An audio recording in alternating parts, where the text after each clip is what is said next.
Thank you for watching QTV with the news. My name is Diana Sumbe. We take a look at our top stories.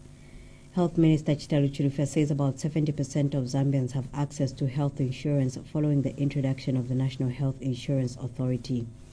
The Drug Enforcement Commission says 637 people were arrested in a countrywide operation over the weekend, targeting several notorious areas. And the French government has announced an over $2 million United States dollars 5-year wildlife project called Kasanka, French Facility for Global Environment Project. And now the news in detail. Health Minister Chitalu Chilufya says about 70% of Zambians have access to health insurance following the introduction of the National Health Insurance Authority. Dr. Chilufya says before the introduction of the National Insurance Authority, only 4% Zambians had access to health insurance, making it difficult for government to attain its universal health coverage target. He says government will spare the provision of health services to the people of Zambia, even if the wider sense of fiscal consolidation.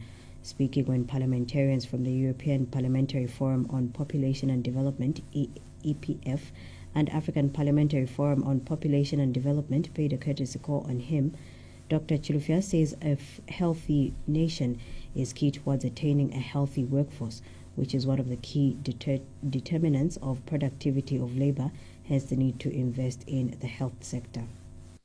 We are saying we are resolved as a government led by President Edgar Chagwa to attain universal health coverage. We are resolved to ensure that health is available and accessible, health services are accessible to all Zambians. We are resolved to make health priority number one and a key economic investment as it speaks to economic productivity. So our goal to become a middle-income prosperous country by the year 2030 is linked to a healthy Zambia. That's why in all we do, we shall invest in the health of our people. Even as we go through fiscal consolidation, we shall spare expenditure on health. We'll continue expanding access to health services, continue investing in stronger supply chains, continue building leadership that is resilient to provide services at all levels, and we're going to continue investing in research to produce evidence to inform our journey. Speaking at the same meeting, European Parliamentary Forum representative Dosal Sakalini has hailed government's efforts towards ending malaria, hypertension, AIDS and other serious issues. And SADC Parliamentary Forum representative Bormeo Segugoma has called on governments in the SADC region to honor their commitment towards implementation of universal health coverage. And I completely agree. As politicians, sometimes we really want everything to be done right now, everything to be perfect, but also the budget is always limited and we need money. So we need to be rational, we need to look for practical solutions, and I'm very happy to be here across half of the world and to participate in discussions how to save lives of women here, how to save lives of mothers here, because every great nation needs to take care of their mothers. We've seen examples where fees have been waived in some countries. We've seen examples of motions in most of the parliaments where free sanitary wear has actually been made a priority. We've seen examples of commodity security has been prioritized, and that indeed most of our parliamentarians are at the center of service delivery in most of our countries. Meanwhile, African Parliamentarian Forum representative Dr. Abdul Rashid Hassan Pelpour says the forum is looking forward to an African country that can stand out as an example of commitment towards attainment of universal health coverage. I think that I agree with the many people who say that they see Zambia to be on track. And I just hope that this will not be lost to the times, and that the minister, who everybody has said is committed to ensuring that Zambia is different, really will commit himself to making sure that things change for the better. I've taken note of the fact that one of our many here said that Zambia, she had been to Zambia several years ago and had come here again and has seen a lot of change And let's hope that in the next 5 years or so, things will even be better in this country. The Drug Enforcement Commission has arrested 637 people in what it has dubbed as Operation Chalo, which was conducted during the weekend in several notorious areas identified countrywide.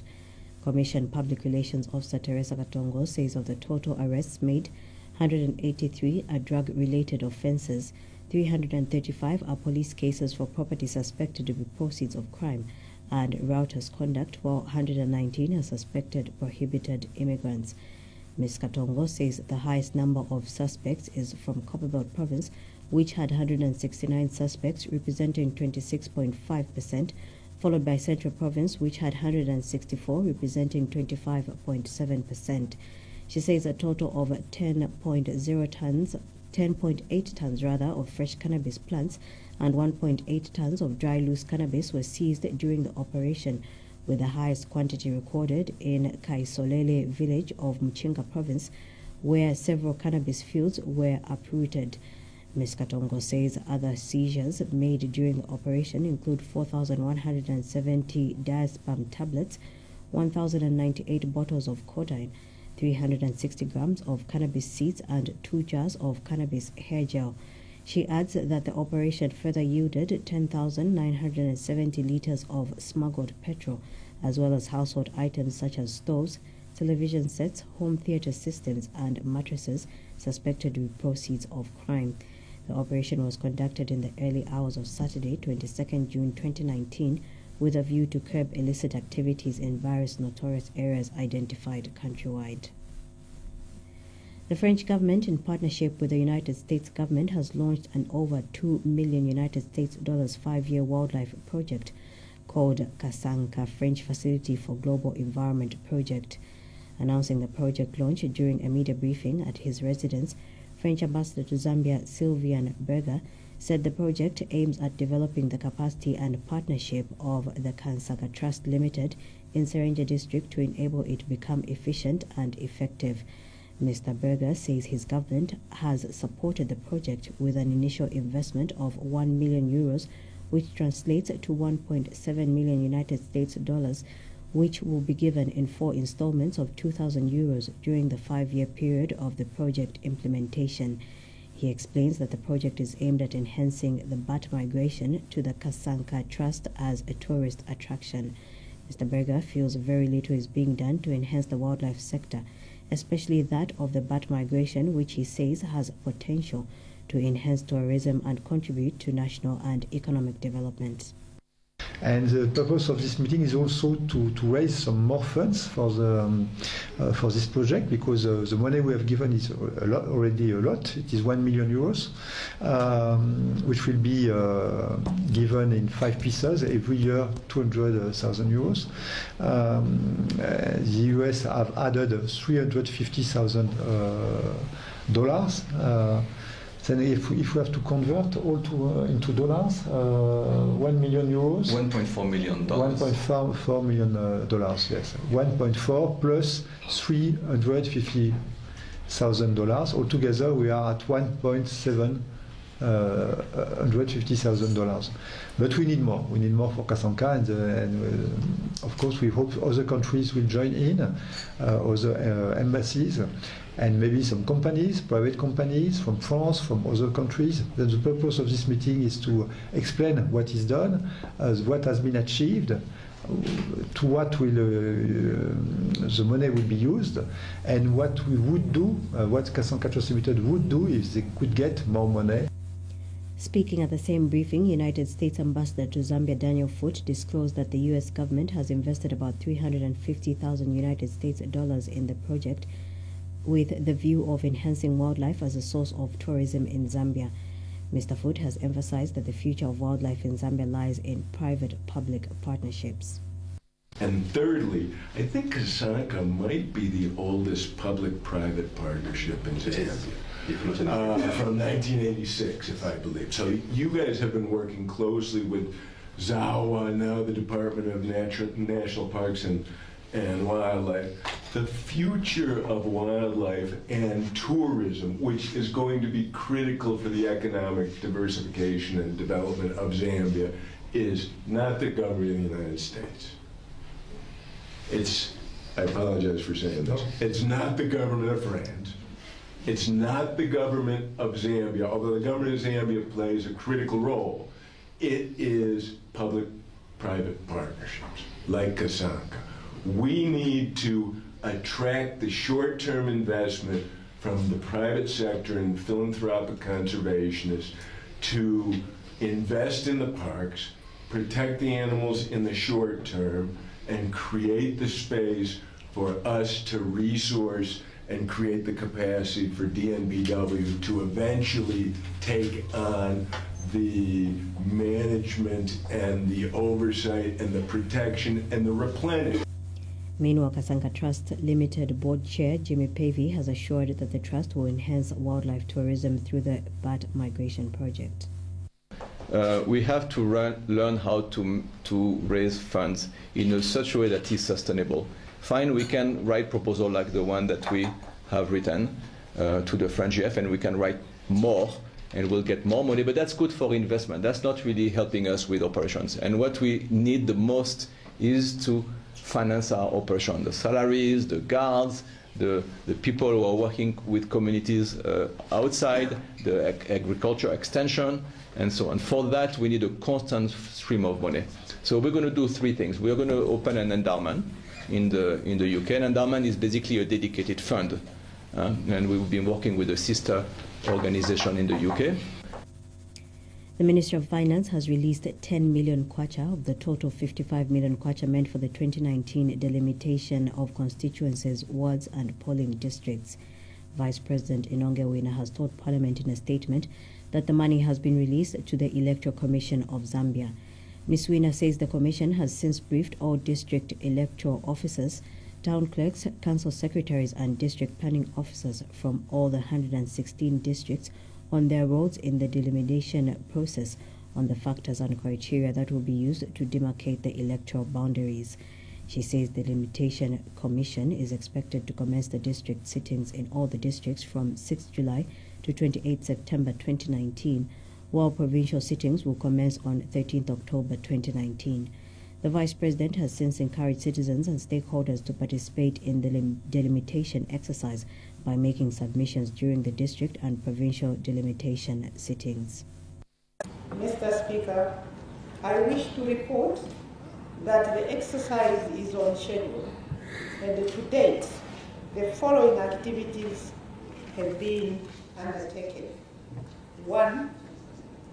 Briefing of district electoral officers.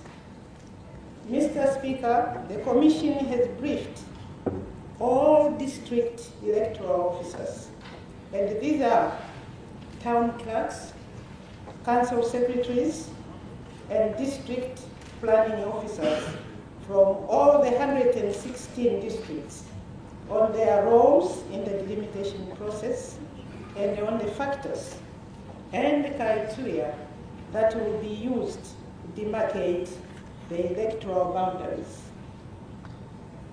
These meetings were held in clusters on the 20th, 22nd, and the 24th May 2019, respectively. 2. Consultative meetings. Mr. Speaker, the Commission has commenced consultative meetings with stakeholders, and on 27th May 2019, the Commission held a meeting with members of the House of Chiefs.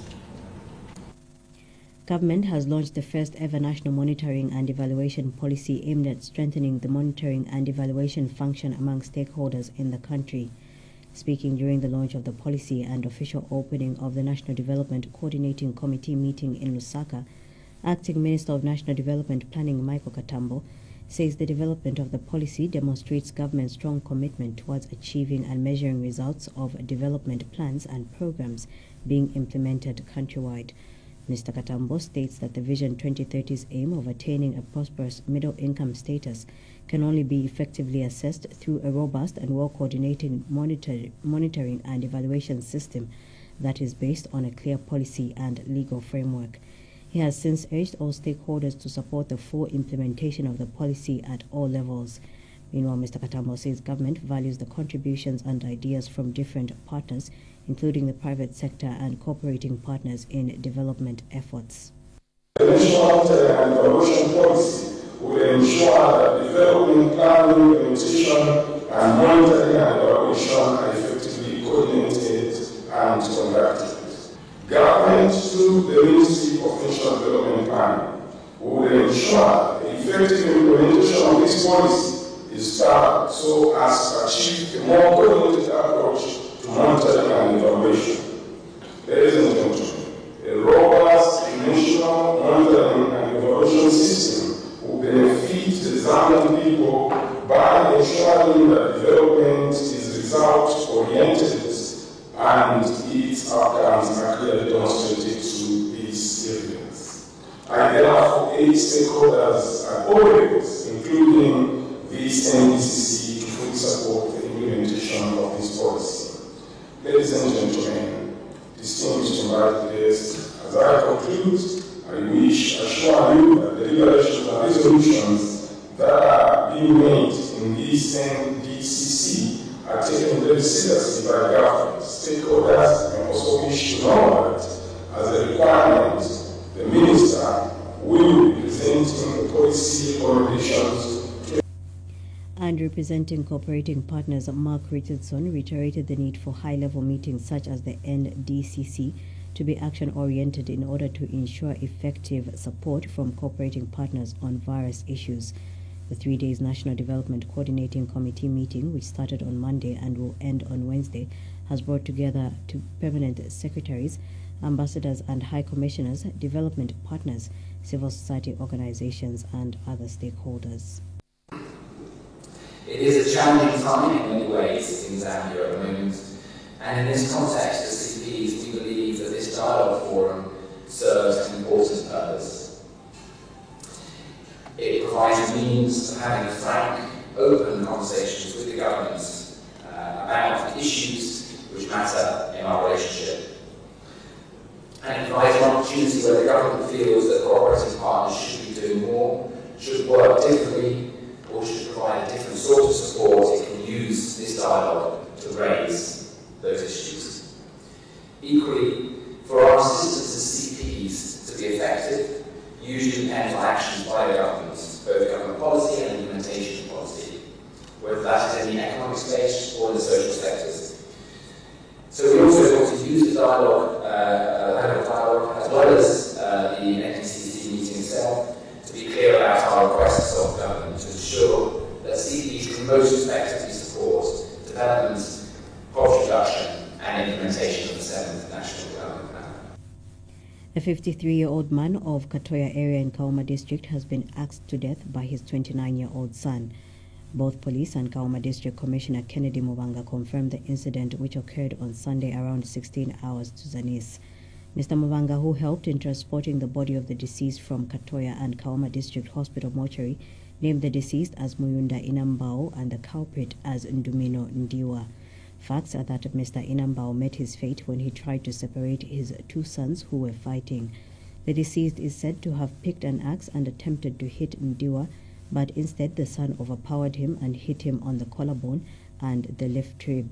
Mr. Inambao sustained a broken collarbone and left rib, leading to excessive bleeding and subsequent death a few hours later.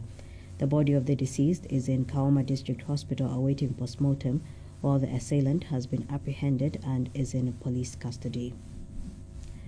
All People's Congress Party President Nelson Musoni has described as merciless and ruthless the expulsion of the Copperbelt University Students' Union leaders. Mr. Musoni has since called for the immediate unconditional readmission of the affected students. He says the footprints are too apparent to be traced back to the source of the expulsions. Mr. Musoni has since denounced the expulsion of the students in the strongest terms. Presidential press aide Isaac Chipambe says President Edgar Lungu is not averse to holding press conferences. Responding to continued calls for President Lungu to hold news conferences to address national issues, Mr. Chipambe says the head of state is willing to engage the media on any issue. Mr. Chipambe has told Q News that it is therefore not a challenge to the president that he should hold a press conference because the presidency has in fact never refused to do so. He, however, states that the decision to hold a press conference is up to the head of state himself when he has free time to engage the media in such a manner. Mr. Chipambe notes that so far President Lungu has addressed some of the issues that required his position. He says once there is urgent need for the president to convey a message to the nation, a press conference will nevertheless be considered. Once there is need, an urgent need for the president to convey a message, a press conference will be considered. I've read what people are saying concerning the press conference, and even here we have considered all those options that the president can talk to the people through the media. So it's, a press conference is just one of the ways in which one can communicate.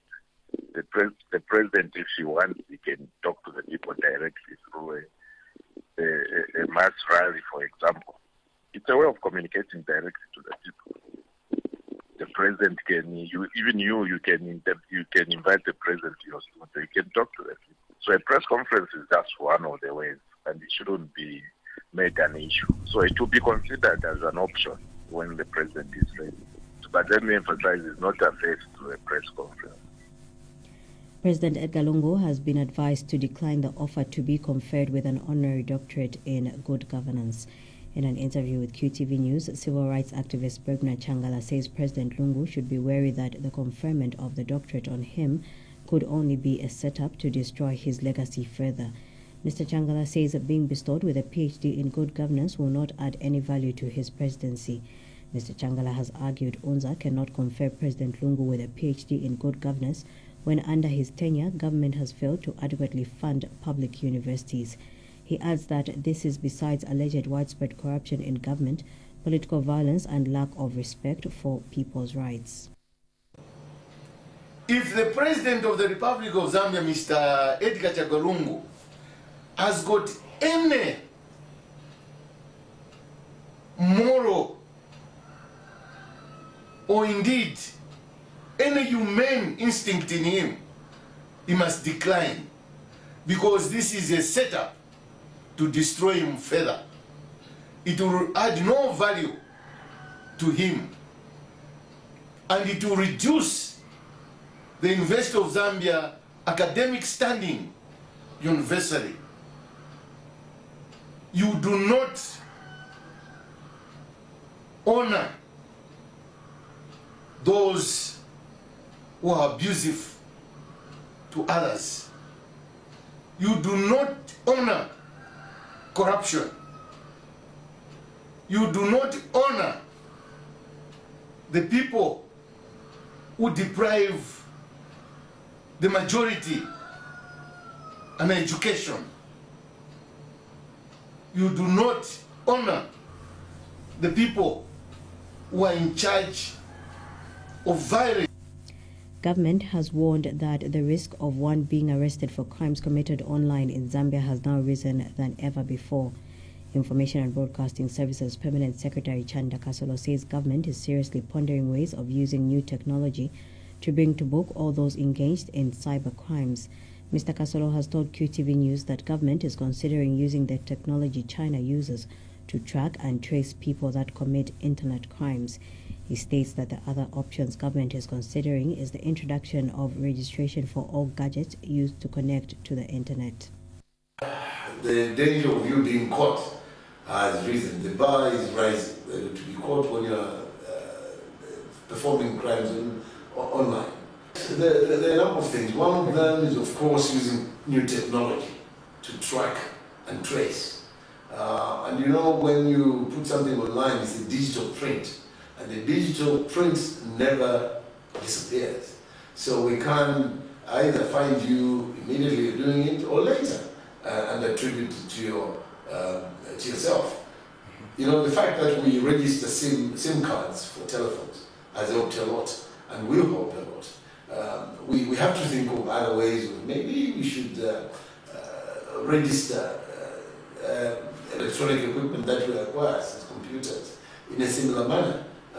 That's just one of the thoughts that we are considering.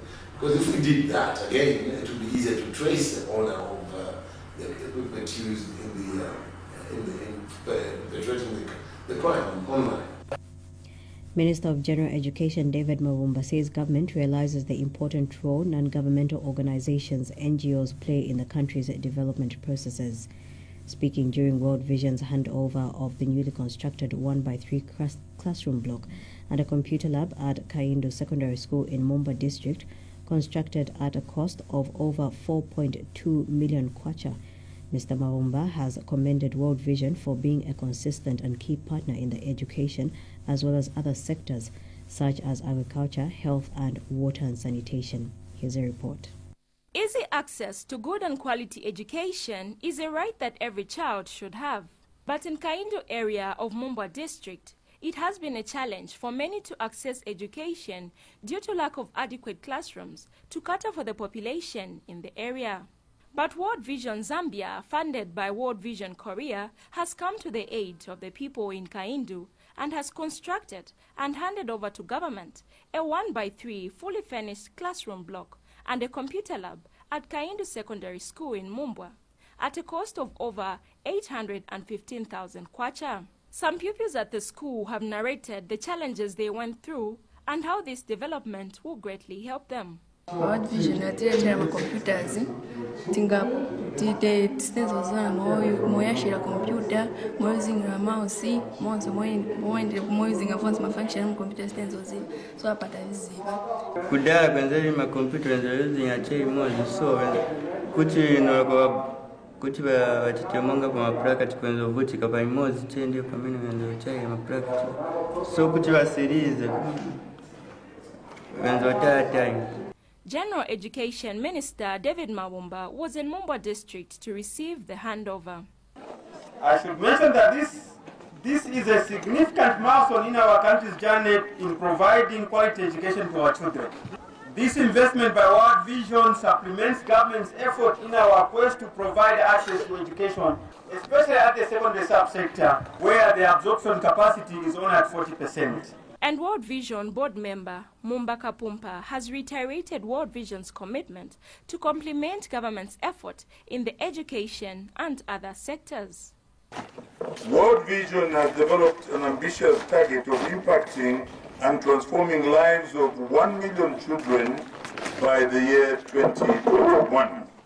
And this will be done through a holistic package of project interventions through its 33 area programs located in over 32 districts in 9 provinces in Zambia. World Vision has also handed over other infrastructure development in Mumba district, such as water mechanization systems, boreholes, weather stations, among others, that will change the lives of the people in Mumba district for the better. Martha Katambi, QTV News in Mumba district. The Private Sector Alliance has noted the need to develop the horticulture industry in the country in order to reduce dependence on mining for the growth of the economy. Alliance Acting Chairperson Lorian Hangala says government should put in place mechanisms that will promote and monitor horticulture products on the Zambian shelves. Mr. Hangala has also noted the need to support farmers in the horticulture industry, both small and large scale. He says there are investors willing to add value to products such as tomatoes and onions that are in abundance. Mr. Hangala is optimistic that value addition to horticulture products will also open up export markets and thus contribute to national and economic development. And then in other areas of horticulture, you can see the abundance of, for instance, products like tomatoes on the street and all of these other products, onions, things that ordinary Zambians can produce. We have in place investors who are willing to have value addition to those products, and we're encouraging farmers not to despair, but to continue making the product available so that at the end of the day, the horticulture sector will expand. If we improve the horticulture sector, we'll then create less dependence on the other wasting natural resources such as minerals and other just gemstones and semi-precious gemstones. That for us is a very exciting development because for many years we have had the capacity to improve our horticulture section, but lack of direct investments by Zambian and non-Zambian investors has been the challenge. Now we're encouraging the private sector to go into the mid-range of the investment to actually take the produce from the farmer and transform it into something that can be used by mid-manufacturers and also by the end user.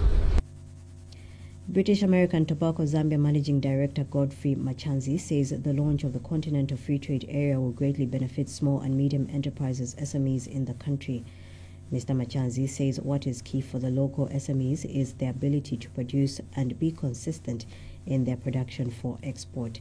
He says the onus is on the SMEs to ensure they meet the quantities they need for export, which should be of good quality.